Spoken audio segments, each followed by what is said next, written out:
এমন এক মজার ঘটনা ঘটেছে। কি ঘটনা ঘটেছে রে বিবি? খাবারের জন্য কিছু চাইলেন, আমার ছাগলের বাচ্চাটা নিলেন। ওই সুন্দর লোকটা হাত বাড়ায় দোয়া করলে, এই যে দেখেন বাচ্চা বড় হয়ে দুধ দিতেছে। দুধ কত স্বাদ, বালতি ভর্তি দুধ। ও স্বামী, যে লোকটা নিয়েছিল লোকটার নাম আবু বকর, পিছনের লোকটার নাম আমি জানি না। একটা চিৎকার মারছে ইহুদি, ও বিবি, বাড়ির কাছে সোনার খনি পাইলি রে, রাখতে পারলি না। বিবি চিনলে না, ইনি এই তো উম্মতের কান্ডারি রে, ইনি এই তো গুনাহগারের বন্ধু, যার খাতিরে কুল কায়নাত, ইনি হলেন রাহমাতাল লিল আলামিন নবী রে। হ্যাঁ বিবি বল, কোন পথে আমার রাসূল গিয়েছে, আমি রাসূলের পক্ষে চলে যাব। একটা দৌড় মারছে, বিবি দেখাইলেন এই দিকে গিয়েছে, পিছনে যাইয়া নবীজির পাও মুবারকে ধরে কাঁদতেছে, ইয়া রাসূলুল্লাহ, যার বাড়িতে বকরির দুধ খেয়েছেন এটা আমার বাড়ি, আমার বিবি আপনাকে চিনতে পারে নাই। নবী গো, আমি বহুদিন যাবত আপনার সন্ধানে ঘুরতেছি, আজকে বাড়ির কাছে পেয়েছিলাম, বিবি চিনতে পারে নাই, আমি চিনি ফেলেছি, আমারে কালিমাটা পড়াইয়া মুসলমান বানাইয়া দাও। লম্বা ঘটনা, এদিকে আলোচনা নয়। যাইতে যাইতে মদিনার সীমানার কাছাকাছি চলে গেলেন। মদিনায় খবর পৌঁছে গেল, মক্কার সূর্য, মক্কার মতি, ও মদিনার মানুষ, আজকে তোমাদের মদিনার দিকে আসতেছে, মক্কার সূর্য বুঝি মদিনায় উদিত হয়ে যাবেন। এই খবর পাইয়া বড় বড় লোকেরা তৈয়ার হয়ে গেলেন, নবীকে নিজের বাড়িতে নিয়ে যাবেন, টাকা পয়সা দিবেন, জায়গা জমি নবীকে দিয়ে দিবেন। এইভাবে লোকেরা প্রস্তুতি নিচ্ছেন। কিতাব লেখে হযরত আবু আইয়ুব আনসারীর বিবি অত্যন্ত গরিব মানুষ, কে দিবেন গো নবীরে ভালোবাসা? আবু আইয়ুব আনসারীর বিবি ঘরের মধ্যে বসে কান্দে, রান্না ঘরে বসে কান্দে, বিছানায় শুয়ে শুয়ে কান্দে। মাবুদ গো, আমি তো গরিব মানুষ, তোমার রাসূল আমার বাড়িতে নিতে পারবো না, কোথায় রাখবো, কোথায় বসাবো, এই ক্ষমতা আমার নাই। একটা কদম যদি আমার বাড়িতে তোমার বন্ধুর লাইগা যাইতো, আমি আবু আইয়ুব আনসারীর বিবির জীবন ধন্য হইয়া যাইতো। মাবুদ গো, আমি তো গরিব মানুষ, তোমার বন্ধুকে রাখতে পারবো না, একটা কদম আমার বাড়িতে তোমার বন্ধুরে লাগাইয়া নিও। এই বলে কান্দে। সকালবেলা ঘুম থেকে উঠে উড়ান বাড়ি পরিষ্কার করে ঝাড়ু দেয়, রাস্তাটা পর্যন্ত ঝাড়ু দেয়, না জানি এই রাস্তায় রাসূল আসে। মা বোনেরা, তোমাদের মতোই মহিলা আবু আইয়ুব আনসারীর বিবি সকালবেলা রাস্তা পর্যন্ত পরিষ্কার করে, আর চোখের পানি দূর হয় না, খালি কান্দে। নবীজির একটা কদম যদি তার বাড়িতে লাইগা যাইতো। এবার আমার আল্লাহ ডাকে, এরে আবু আইয়ুব আনসারীর বিবি, আমার নবীর ভালোবাসায় কান্দোস রে, এই চোখের পানির দাম অতি বেশি হয়ে গেছে। আমার আল্লাহ বলেছেন, বন্ধু গো, তোমার ভালোবাসায় যারা কাঁদবে, এই চোখের এক ফোঁটা পানির দাম আমি আল্লাহর আরশের চাইতেও বেশি হয়ে যায়। আবু আইয়ুব আনসারীর বিবি কান্দে, নবীজির একটা কদম তার বাড়িতে লাগার জন্য। এদিক দিয়া নবীজি মদিনার সীমানার কাছাকাছি এসে গেছে। মদিনার লোকেরা, ছেলেরা মেয়েরা পর্যন্ত ওই মদিনার সীমানায় রাসূল পাওয়ার জন্য দাঁড়াইয়া রইছে। মুরব্বীরা দাঁড়িয়ে আছেন, ধনীরা দাঁড়িয়ে আছেন, গরিবরা দাঁড়িয়ে আছেন, সকল শ্রেণীর মানুষ দাঁড়িয়ে আছেন নবীজিকে দেখার জন্য, নবীজিকে বরণ করে নেওয়ার জন্য। কচি কচি বাচ্চারা পর্যন্ত, ছোট্ট ছোট্ট ছেলে মেয়েগুলি পর্যন্ত ওই মদিনার সীমানার মধ্যে দাঁড়িয়ে আছে। আল্লাহু আকবার বলো। কচি কচি বাচ্চারা পর্যন্ত আমার নবীর সুন্দর চেহারা দেখে সহ্য করতে পারে না। এখনো মক্কা মদিনায় ওই বাচ্চাদের কণ্ঠের নবী দেখার গান, নবী পাওয়ার আনন্দের গানের ক্যাসেট এখনো মক্কা মদিনায় বিক্রি হয়। মক্কাতে বেদাতের ফতোয়া নাই, মদিনাতে বেদাতের ফতোয়া নাই। নবীর আগমনের বাচ্চাদের কণ্ঠের আনন্দের গান, তালাল বাদরু আলাইনা মিন সানিয়াতিল বিদাই ওয়াজাবাত শুকরু আলাইনা মাদালিল্লাহি দাই। মক্কা মদিনায় পাবেন ছোট্ট বাচ্চাদের কণ্ঠে এই ক্যাসেটগুলি এখনো বিক্রি হয়, কেউ বেদাত ফতোয়া দেয় না। আজকে আমাদের সোনার বাংলায় কিছু কিছু লোক বাহির হয়ে গেছে, এই নবীর শান ও মানে কিছু বললে বেদাতের ফতোয়া দেয়।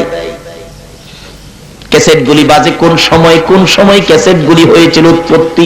আমার নবী যখন মদিনার সীমানায় ডুববে, কুচি কুচি বাচ্চাগুলো কিতাব লেখে হাতে হাত ধরে, নবীজির সুন্দর চেহারা দেখে সহ্য করতে পারে নাই, হাতে হাত ধরে একবার সামনে যায় আবার পিছে আয়, এমন করে সাগরের ঢেউয়ের মতো ঢেউ উঠে গেছে মক্কা নগরীতে, নবীর আগমনের আনন্দের ঢেউ। বাচ্চাগুলো নবীজির সুন্দর চেহারার দিকে তাকাইয়া গুনগুন গুনগুন করে গান গাইতে শুরু করেছিলেন। আরে মা আমিনার কোলে দেখো চাঁদ উঠেছে, বলুন মা আমিনার কোলে দেখো চাঁদ উঠেছে, যাহারি প্রেমেতে জাহান পয়দা হয়েছে, হাইরে যাহারি প্রেমেতে জাহান। মা আমিনার নয়নে মনি সৃষ্টিকুলের সেরা যিনি, মা আমিনার নয়নে মনি সৃষ্টিকুলের সেরা যিনি, যিনি পরি ফেরেশতারা সব পাগল হয়েছে, যিনি পরি ফেরেশতারা সব পাগল হয়েছে, যাহারি প্রেমেতে জাহান পয়দা হয়েছে, হাইরে যাহারি প্রেমেতে জাহান। কুচি কুচি বাচ্চারা পর্যন্ত নবীর সুন্দর চেহারা দেখে এইভাবে গুনগুন করে গান গাইতে শুরু করে দিলেন। সীমানায় আসবেন, ঢুকে যাবেন, নবীজি এমনি সময় ডাকতেছেন। বড় বড় লোকেরা, হুজুর আমার বাড়িতে আসবেন, অপেক্ষায় আছি আপনার জন্য। আরেকজনকে, হুজুর আমিও অপেক্ষায়। বলুন, সকলেই তো অপেক্ষায়। একজনের বাড়িতে গেলে বাকি জনের বাড়িতে না গেলে লোকজন কষ্ট পাবে না? আমার আল্লাহ কয়, আমারে বন্ধু কাউরে কষ্ট দেয় না। এই নবী হলেন রাহমাতাল লিল আলামিন, সকলের জন্য রহমত, কাউরে কষ্ট দিতে পারে না। জিবরাইল আমার নবীর কাছে যায় বলো, নবী ইচ্ছে করে যেন কারো বাড়িতে না যায়। নবী যে উটের উপর সোয়ারি আছে, উটটা যার বাড়িতে বসবে নবী যেন তার বাড়িতে যায়। তাইলে এখন দোষ যাইব কার উপরে? উটের উপরে। নবীর কোন দোষ? এইভাবে যদি আল্লাহ নিজে তার হাবিবকে পরিষ্কার রাখে, এখন আপনি যদি কোন নবীজি আমাদের মতো মানুষ, ভুল ভ্রান্তি ভরা, দুষ্ত্রুটিয়ে ভরা, রক্ত মাংসে গড়া, তাহলে কি কথাটা কি আল্লাহর পক্ষে হইল না বিপক্ষে গেল? কাজী বিপদে পড়বেন, আযাব গজবে পড়বেন। এই আকীদায় গেলে, এই নিয়তে গেলে, আসুন আল্লাহ যাকে সম্মান দিয়েছেন, ইজ্জত দিয়েছেন, যার খাতিরে কুল কায়নাত বানাইছেন, যার উপরে আল্লাহ নিজে দুরূদ ও সালাম প্রেরণ করতেছেন, আমরা সে নবীর পক্ষে থাকবো। রাজি আছেন তো? আল্লাহ বলেন, বন্ধু তুমি ইচ্ছে করে কারো বাড়িতে যাও না, তাইলে দোষ হইব তোমার, কারণ তুমি নবী, দোষী নবী নয়, তুমি পরিষ্কার নবী। কাজী তুমি চুপ করে উটের উপর বসে থাকো, উটের উপরে ভার দিয়া দাও, উট যার বাড়িতে বসবে তুমি তার বাড়িতে যাইবা। এখন দুয়ে সাহেবের বাড়ি 5 কিরা গেছে, দুয়ে সাহেব হাইরে রাসূলকে রাখতে পারলাম না। এখন তো গেছেন আপনার চৌধুরী সাহেবের বাড়ি, চৌধুরী সাহেব রাখতে পারে নাই জায়গা, উট জায়গা দাহে উড়ে উঠরে বস না রে গেছে গে খান সাহেবের বাড়ি, খান সাহেবের বাড়ি তো উট বসে না, যাইতেছে উটের কানে আল্লাহ খবর দিছে, উঠরে কোন বাড়িতে বইস না। আমার একটা পাগলিনী মহিলা, গরিব মানুষ, আবু আইয়ুব আনসারীর বিবি চোখের পানি দিয়া বুক বাসাইতেছে, আমার বন্ধুরা লিয়া তার বাড়িতে যা। ও মা বোনেরা, তোমরাই তো আগে নবী পাওয়ার সৌভাগ্য অর্জন করেছো। ও যাইতে যাইতে যাইতে যাইতে লম্বা ঘটনা সংক্ষেপ করে দিলাম। আবু আইয়ুব আনসারীর বাড়ির সামনে যাইয়া উপরের দিকে মাথাটা উঠাইছে।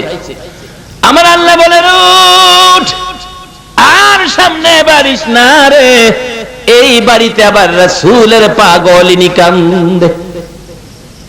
উঠ আস্তে করে বাড়ির ভিতরে ঢুকতেছে। আবু আইয়ুব আনসারী একটা চিৎকার মারছে, বিবি বিবি গো, বাহির হইয়া দেখ সোনার খনি পায়া লাইছিস। উট বাড়ির ভিতরে যাইয়া উঠানে বসে গেছে। আবু আইয়ুব আনসারীর বিবি সেজদায় পড়ে কাঁদতেছে, আমার আল্লাহ আমার ভাগ্য খুলে দিয়েছে। আবু আইয়ুব আনসারীর কাছে যাইয়া ডাকতেছে, বিবি গো আর কান্দিস না, তোর জীবন ধন্য হয়ে গেছে, তোর চোখের পানি আমার আল্লাহ কবুল করে নিয়েছে। আবু আইয়ুব আনসারীর বিবি বলেন, আমি মাথা উঠাইয়া দরজায় দাঁড়াইয়া দেখি রাহমাতাল লিল আলামিন নবী পূর্ণিমার চাঁদ উদয় হইয়া রইছে। মা বোনেরা, এই নবীর ভালোবাসায় যদি আবু আইয়ুব আনসারীর বিবি এইভাবে রাসূল পেতে পারে, আমরাও রাসূলকে পেতে পারবো যদি নবীর ভালোবাসায় যাইতে পারি। বলতেছিলাম কেন নবীর ভালোবাসা দিবেন না, যেই নবীর উসিলাই এক ডাকে আমার আল্লাহ মাফ করে দিয়েছিলেন আমার আগের কথা। তারপরে আমি যা তেলাওয়াত করেছি, আলোচনায় যাচ্ছি, আমার নবী ডাকতেছে, রে জিবরাইল, আমি উম্মত ছেড়ে আরশে যাব না। একটা মা যেমন বাচ্চা ছেড়ে, বাচ্চাটা হসপিটালে থাকলে শত আরামের বিছানা হইলেও রাত্র ভরে মার ঘুম হয় না। বলুন, বাচ্চা কাছে নাই, মা কি ঘুমাইছে? আরে জিবরাইল, একটা মা যদি বাচ্চা নাই কাছে, আরামের বিছানায় ঘুম হয় না, সারা রাত ছটপট করে কাটাই, আমি নবীও আরশে যাইয়া থাকতে পারবো না রে জিবরাইল। আমি আমার উম্মতের পাশে এই জমিনে থাকবো। জিবরাইল রে, শুধু মা নয়, দুনিয়ায় দেখেছি মুরগি যখন বাচ্চা ফোটায়, বাচ্চা লইয়া মুরগি সমাজে ঘোরাঘুরি করে, বাচ্চার উপর যদি কোনো বিপদ দেখা দেয় রে জিবরাইল, মা মুরগিটা দুইটা পাখা বাড়াইয়া ডাকতে থাকে, ও বাচ্চারা আয়, বিপদ আসতেছে, আকাশে চিলকা ঘুরতেছে, তোদেরকে থাপা মেরে নিয়ে যাবে, আয় আমি মার পাখার নিচে আয়। আমি মা কথা দিলাম রে বাচ্চারা, আমি মায়ের জীবন থাকতে একটা বাচ্চাও চিলকাকে নিতে দেব না। বাচ্চাগুলো এইভাবে হাত বাড়াইলে, পাখা বাড়াইলে, মা মুরগিটা বাচ্চা দেখবেন দৌড়াইয়া মায়ের পাখার নিচে ঢুকে, মা বাচ্চাগুলো পাখার মধ্যে লইয়া জিবরাইল বড় শান্তিতে জমিনে বসে থাকে। আমি নবীও আরশে যাব না রে জিবরাইল, মদিনার মাটিতে পড়ে থাকবো। আমার তামাম পৃথিবীর উম্মতের যদি কোনো বিপদ দেখা দেয়, আমি নবীও মদিনার জমিন থেকে উম্মতের উদ্দেশ্যে দুইটা হাত আমি রাসূল বাড়াইয়া দিব। আমি আমার তামাম পৃথিবীর উম্মত গুলো হাতের মধ্যে লইয়া আমার মন চাই রে সুখে শান্তিতে পড়ে থাকবো। আমার আল্লাহ বলেন, বন্ধুগো, এত যখন মায়া উম্মতের জন্য, উম্মত ছেড়ে আরশে পর্যন্ত আসবা না। যাও, আমি আল্লাহ কথা দিলাম, তোমার উম্মতের একটু সুযোগ পাইলেই আমি আল্লাহ মাফ করে দিব। তাই মাফের জন্য তো আজকের মাহফিল। আসুন, যেই মাহফিল, যার আয়োজনে এই সুযোগ আমরা পেয়েছি, আল্লাহ যেন এই আয়োজন কবুল করেন। যারা আয়োজন করেছেন তাদেরকে হায়াত দেন, সকলে বলুন আমিন। আসুন, এখন আমার আলোচনায় ঢুকি। আলোচনা অনেক লম্বা হয়ে গেছে, আর আধা ঘন্টা খানি সময় আমি যা তেলাওয়াত করেছি তার মধ্যে আলোচনা করলে আপনাদের কষ্ট হবে না তো? আসুন একটু সময় আলোচনা করি। আচ্ছা, আমি জানতে চাই, মরতে যখন হবে, এই কথাটা রাইট, মরার পরে আপনারা কোন দেশে যাবেন? এই দেশটা কি চিনেন না? তাইলে বলুন, এই দেশটার নাম কি? কবর। সবাই বলুন, দেশটার নাম কি? আচ্ছা, কবরে যে যাবেন, কবরের খবর তো কেউ নিলেন না। বাবারে, এই দেশের কত সাজানি সাজাইলেন বাড়িঘরকে, কবরটা তো কেউ সুন্দর করে সাজাইলেন না। যে কবরের বাস্তব ঘটনা 91 সনে পাকিস্তানের পীরদুহা কবরস্থানে ঘটনা ঘটেছিল, মাসিক পত্রিকা পেয়েছি খবরটা।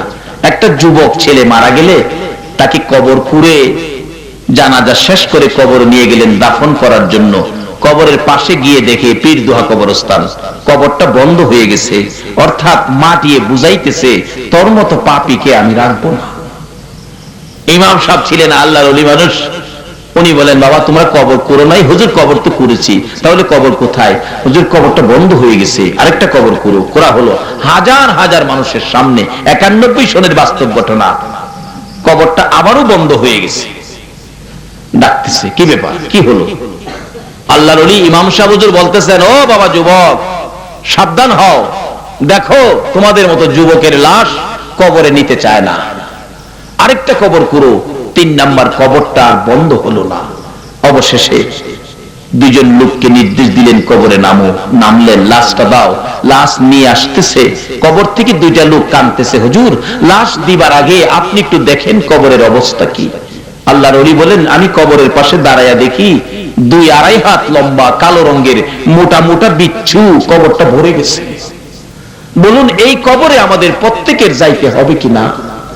অনেকের মা বাবা কবরে চলে গেছে, তাদের জন্য এই বিপদ মুক্তির দোয়া আমাদের করা দরকার আছে কিনা? আসুন বাবারা, এই কবরের চিন্তা নিজের জন্য করি, যারা কবরে চলে গেছে তাদের অবস্থার খোঁজ খবর নেই। কারণ কেন নিবেন না? মা বাবা যাদের কবরে, মা বাবা কবরে, এই মা বাবার খোঁজ খবর নেওয়ার জন্য তো কোরআন শরীফে, হাদিস শরীফে নির্দেশ আসছে। কেন নিবেন না? মা বাবা আপনার জন্য কত পাগল ছিল। আপনি চট্টগ্রাম শহর থেকে বাড়িতে আসবেন, বাসায় আসবেন, রাত্র 10টার জায়গায় 12টা হইলেও বলুন দরজাটা বন্ধ করে নাই, দরজাটা খুলে দাঁড়ায় আসিল। এই ব্যক্তিটাকে 1 মাস ঢাকায় লেখাপড়া করে, প্রত্যেক মাস পর পর বাড়িতে আসে। 1 মাসের বাইরে একটা দিন বেশি হইলে এই রাত্রে মার ঘুম হইছে না। 2 দিন পরে বাবারে পাঠাইছে, হ্যাঁ কেন আইলো না খবর নাও। যায় দেখে বন্ধুর বিয়েতে চলে গেছে, আসতে পারে নাই। বাবা তুই তোর বন্ধুর বিয়েতে গেছস, আর তোর মা বাবা তো 3-4 দিন যাবত, তুই কেন আসলি না? টেনশনে ঘুম হয় না।